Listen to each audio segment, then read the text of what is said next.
In this episode, we're going to be talking about the value of morning routines and why you would even want to take it on in the first place.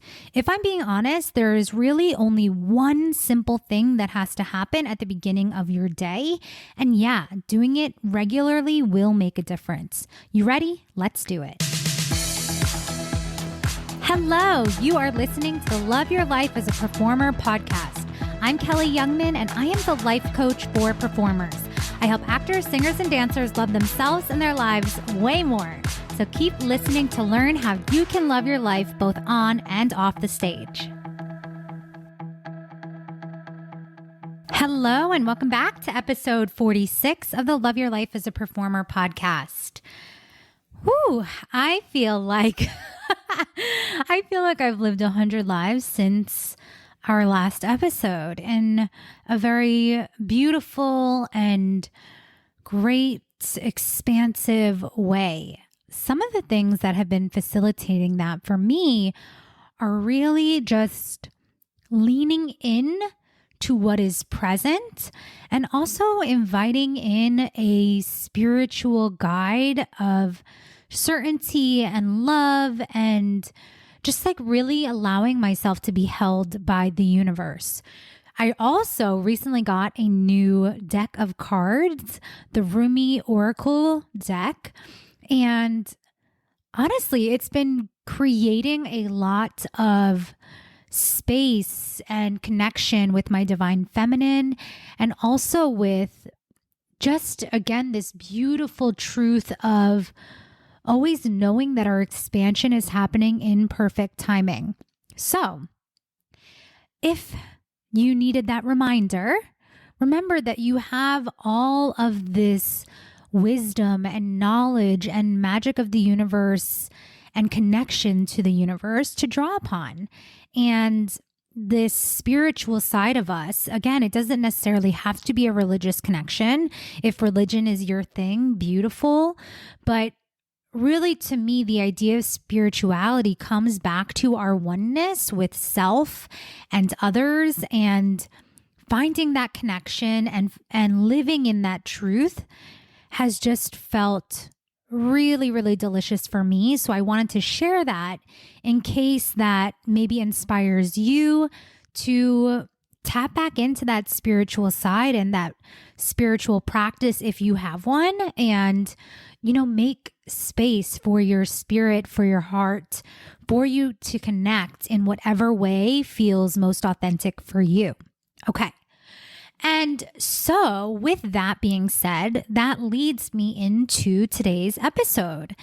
I noticed that this has been coming up with clients, and I thought it would be valuable to share because I think it's also a question that I receive often of like, what do your days look like? Or what does your morning look like? Or how do you tap back into you, right? And we've talked about on the podcast the value of created identity, but also in just committing to who you want to be, being committed to who you want to be. In the past, I feel like when I first started my coaching business, I had sort of like a guide or an introduction to creating a morning routine. And actually, as I was thinking about this podcast episode, I was like, you know what? I'm going to call this the Miracle Morning Routine or the Miracle Morning. And as I was Googling it, I was like, oh, LOL, that is like a very famous book written by Hal Elrod. So all of that to say, the idea of having a morning routine is not new. It is not good, bad, right, or wrong. And it's just interesting. And I've seen this in myself and in clients when we start using the idea of a morning routine to create rules or structures or practices that are supposed to add value, but they become more like a chore. They become more like this thing that we're supposed to do. And if we're just going through the motions, honestly, regardless of whether it's a morning routine or a fitness routine or literally any routine, it can become very monotonous and sort of lose its magic, right? It can sort of lose the intention that we created for it, and the actual routine ends up feeling very different, and it has the exact opposite effect. Instead of it being something that's adding value to our day, then this morning practice becomes, again, just something we're supposed to do, or something that we think is going to give us the feeling. Now, I talk a lot about this too, the idea that our circumstance does not create our result, right? Just like a morning routine will not create the feeling that you want to have. It will give you access to create the feeling within yourself, right? Any ritual or morning routine or practice gives you access to create a shift within yourself.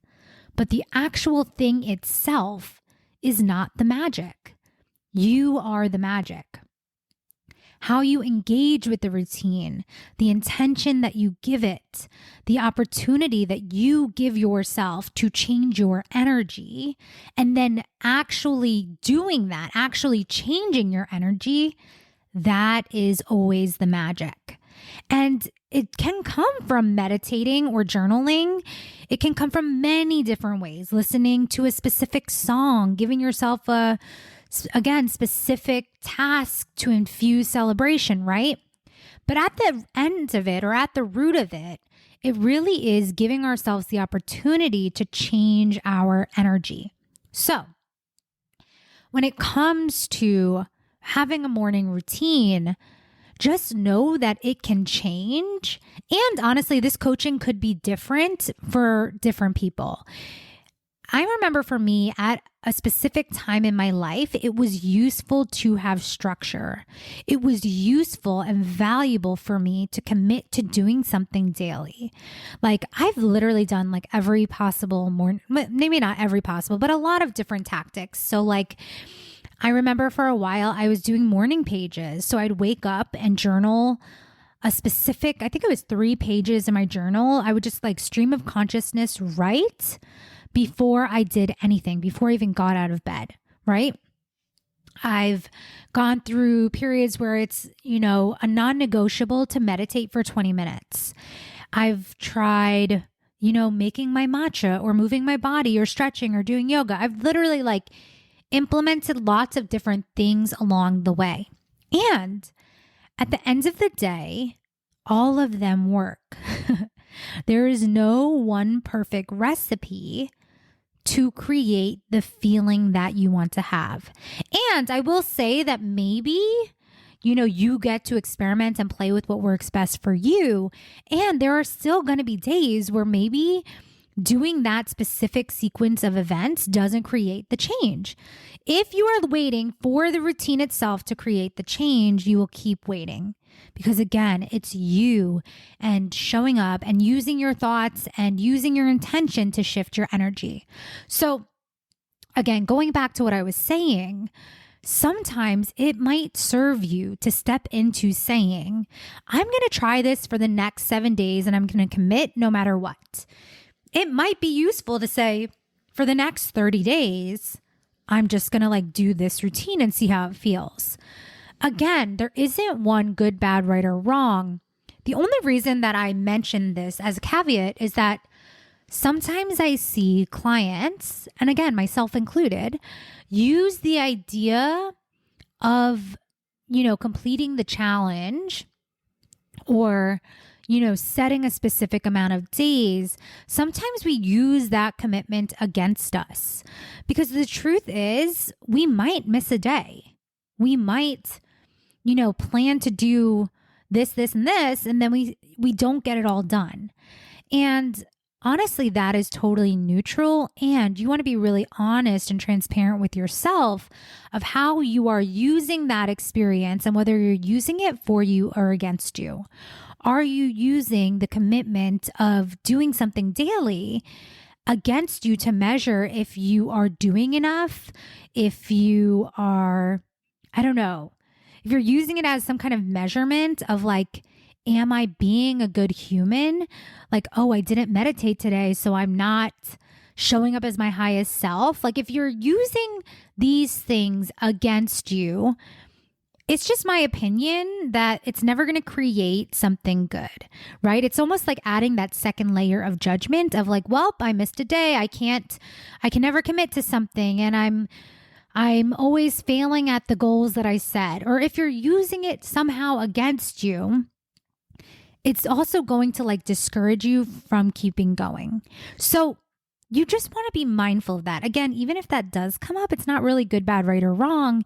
And you always have the option to reset and just decide, even if I miss a day, I'm going to keep going, right? Because again, it's not about getting a straight A or a gold star for completing a challenge of doing a practice for 30 days. Yes, you can totally use that win for you and celebrate it and allow it to fuel your belief in yourself. And if it's just to get the gold star, the thing is, the routine is never going to become something that is just a way of being, right? Then it's going to like stay in the land of like, I'm doing this to earn something. I'm doing this to prove something. I'm doing this to, I don't know, some other reason other than like, I'm doing all of this to just connect with myself and have the best day possible. So again, I've kind of like, my routines shift regularly and my practices shift regularly. And the guiding thing for me personally is, again, prioritizing how I feel. I think I've already said this on the episode, but I want to just like re-emphasize that the reason to do a morning routine, regardless of whether it's making your bed, exercising, meditating, whatever, right? The purpose of it is to set you up for success in your day, to create an intention, to decide who you want to be. To me, that is always going to be the most important thing that I take away from it. Not if I get a gold star for doing X, Y, and Z before 9 a.m. It's not for the sake of accomplishing something. Unless you're working on feeling and practicing the feeling of accomplishment, that's not good, bad, right, or wrong. But what I'm talking about is like really remembering the purpose and the value of starting your day with intention. And so regardless of whatever tools or practices or rituals or routines that I lean into, for me, the most important thing every morning is stepping into feeling the way that I want to feel. Allowing myself to become and access who I want to be. And like the simplest thing, I think I've shared this on my stories, I've shared this many times, but the simplest thing for me is that when I become conscious, right? When I'm like literally laying in my bed and I slowly am like waking up and coming back into consciousness, I just start by saying I am statements in my brain. As a reminder, you get to decide who you are every single day, and it can change. It can change and it can shift, and you are the only one informing you of who you get to be. So I literally, with my eyes still closed, I take a deep breath, and in my head, or out loud sometimes, I just say, I am. I am Kelly. I am a fucking amazing coach. I am a talented Broadway performer. I am love. I am worthy. I am light. I start declaring and reminding my brain of who I am before the habit of my body and the habit of, getting up out of the bed on the same side and walking to the bathroom and looking at myself and having all these judgments, before my brain wants to bring in any unintentional, subconscious habits of who I think I am, I seriously just declare it. And the best thing about this is it's like so simple. It takes literally 10 seconds. But when you start the day deciding who you want to be, instead of allowing the world to tell you who you are, it really is like such a potent way to step into your created identity, right? Again, you get to decide who you're being. So that's like number one, the first thing I always do. And then, like I said, I just play with what I'm needing. Some days I do want to journal. Most days I meditate for 20 minutes. And then throughout my day, I am continuously reminding myself of who I want to be. It's not something that I let slip my mind. And if I am doing something where then I get stressed or I go into a habitual way of feeling or being, I slow down. I've practiced my awareness of when I am not fully in the truth of who I'm being. It's not good, bad, right, or wrong to step out of that feeling or that vibration. Like, hello, we're human. We have human brains. And of course, things are going to happen and we're going to have reactions, all of those things. And when you start practicing the awareness of when that's happening and the thoughts and feelings and actions that are all linked together, then you can really just come back to truth. Come back to who you decided you were going to be at the beginning of the day. The other thing that I'll say about morning routines is and I think I just sort of touched on the idea of this, is that it's not just set it and forget it. I think that's one of the biggest misconceptions. It's okay, yeah, cool. I did this at the beginning of the day. Let me carry this intention for as long as I can. I think if it's just something we're doing in the mornings and then releasing it, I think sometimes we lose the opportunity to just recommit. So something that I like to do is to bring this intention, bring this created identity, bring this feeling that I'm creating in my morning. I like to carry it with me throughout the day and continue to check in. Like I said, when you start practicing having the awareness of when you've stepped out of that or when you're feeling something that doesn't feel like authentically you get to just come back to the same practice that you did in the morning of this is who I'm being. This is who I'm committed to being today. I am a fucking badass. I am smart. I am talented. I know what I'm doing, right? But I think, again, the biggest misconception, the biggest error that I see happening for my clients is that they're not checking in throughout the day and they're just letting who they've been before take the wheel. And again, this isn't to invite in shame or judgment or wrongness. This is just to illuminate and show you the awareness of where are you letting yourself go unconscious and become who you used to be, right? Our created identity is happening moment by moment, decision by decision. The micro moments are just as important as the macro moments.